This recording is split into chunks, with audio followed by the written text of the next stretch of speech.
Koovappady block panchayat president NM Saleem ഇടപെട്ടു. ഗ്രാമവണ്ടി ഓടിത്തുടങ്ങി. മേദല പ്രദേശത്തുള്ളവരുടെ യാത്രാ ദുരിതത്തിന് ചെറിയ ആശ്വാസമായി. 13 വർഷം മുമ്പ് മുടങ്ങിപ്പോയ റൂട്ടിലാണ് ഇപ്പോൾ പുതിയ ഗ്രാമവണ്ടി എത്തിയിട്ടുള്ളത്. പെരുമ്പാവൂർ ഓടക്കാലി കോട്ടച്ചിറ മേദല വണ്ടമറ്റം അംബേദ്കർ കാട്ടാങ്കുഴി ചെറുവട്ടൂർ പേഴക്കാപ്പള്ളി വഴി മൂവാറ്റുപുഴയിലേക്ക് 13 വർഷം മുമ്പ് നിലച്ചുപോയ KSRTCയുടെ സർവീസാണ് ഗ്രാമവണ്ടി എന്ന പേരിൽ പുനരാരംഭിക്കുന്നത്.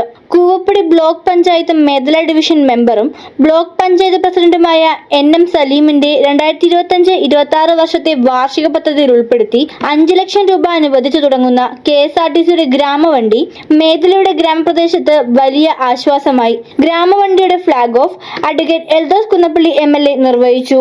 Block panchayat president NM Saleem അധ്യക്ഷത വഹിച്ചു.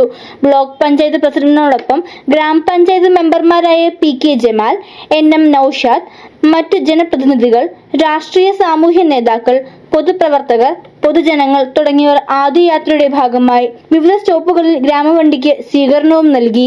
Block panchayat vice president Ambika Muraleedharan, Ashamannoor ഗ്രാമപഞ്ചായത്ത് പ്രസിഡന്റ് ഷിജി ഷാജി, ബ്ലോക്ക് പഞ്ചായത്ത് മെമ്പർമാരായ Basil Paul, PR Narayanan Nair, Shoja Roy, Molly Thomas, block panchayat secretary Rathi MG, KSRTC ADO Sajan V Scaria, Ashamannoor ഗ്രാമപഞ്ചായത്ത് മെമ്പർമാരായ അജാസ് യൂസഫ്, സുബൈദ പരീദ് തുടങ്ങിയവർ ഉദ്ഘാടന ചടങ്ങിൽ സംസാരിച്ചു. News desk, media city news, Perumbavoor.